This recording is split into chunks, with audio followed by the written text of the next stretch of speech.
एक समय की बात है। एक छोटे से गांव में दीपक नाम का एक लड़का रहता था। दीपक अपनी आलस्यता और महत्वाकांक्षा की कमी के लिए जाना जाता था। उसे महत्वपूर्ण कामों को टालने और समय बर्बाद करने की आदत थी। उसके परिवार और दोस्तों ने उसे बार बार समय की कदर करने की सलाह दी, लेकिन दीपक को इसकी अहमियत समझ में नहीं आई। एक दिन गांव में एक ज्ञानी बौद्ध साधु, जिन्हें सब मोंक कहते थे, पहुंचे।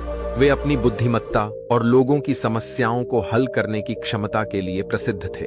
यह खबर तेजी से फैली और जल्द ही दीपक ने भी मोंक के आने की बात सुनी।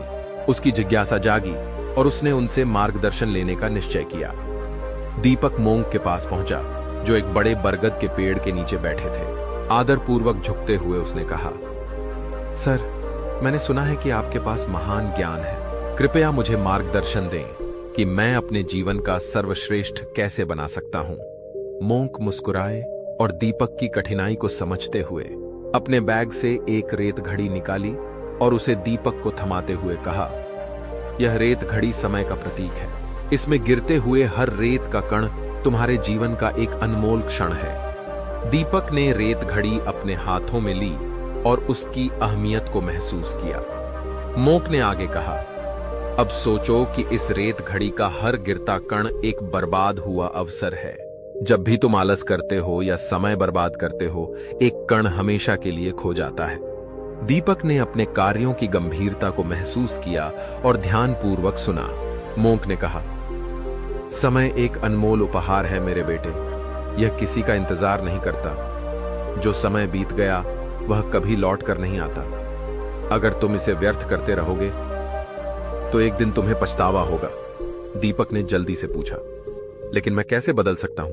मैं समय की कदर कैसे कर सकता हूं और इसका सबसे अच्छा उपयोग कैसे कर सकता हूं? मोंक ने सौम्य मुस्कान के साथ कहा, यह छोटे छोटे कदमों से शुरू होता है। सबसे पहले अपने लक्ष्यों को निर्धारित करो और अपने कार्यों को प्राथमिकता दो। उन्हें छोटे छोटे हिस्सों में बांटो और एक एक करके पूरे करने पर ध्यान केंद्रित करो। समय को प्रभावी ढंग से प्रबंधित करना सीखो। याद रखना, सफलता उन्हीं को मिलती है जो समय की कीमत समझते हैं। दीपक ने मोंक की सलाह को अपने दिल से लगा लिया और अपने तरीकों को बदलने का निश्चय किया। उसने अपने दैनिक कार्यों को संगठित करना शुरू किया और प्रत्येक गतिविधि के लिए निश्चित समय निर्धारित किया। उसने ध्यान भंग करने वाली चीजों को दूर कर दिया और केवल अपने कार्य पर ध्यान केंद्रित किया। धीरे धीरे दीपक ने अपने जीवन में एक सकारात्मक दिन हफ्तों में और हफ्ते महीनों में बदल गए। दीपक की नई लगन और अनुशासन का फल उसे मिलने लगा। उसने वे कार्य पूरे कर लिए जिन्हें वह सालों से टालता आ रहा था। उसने अपने जुनून का पीछा किया और छिपी हुई प्रतिभाओं को खोजा। गांव के लोग दीपक में हुए अद्भुत परिवर्तन को देखकर चकित हो गए। समय के साथ दीपक को समझ में आया कि समय की असली शक्ति केवल कार्यों को पूरा करने में नहीं, बल्कि रिश्तों को संजोने में भी है। उसने अपने परिवार और दोस्तों के साथ गुणवत्तापूर्ण समय बिताया और उनके साथ बिताए क्षणों की कदर की।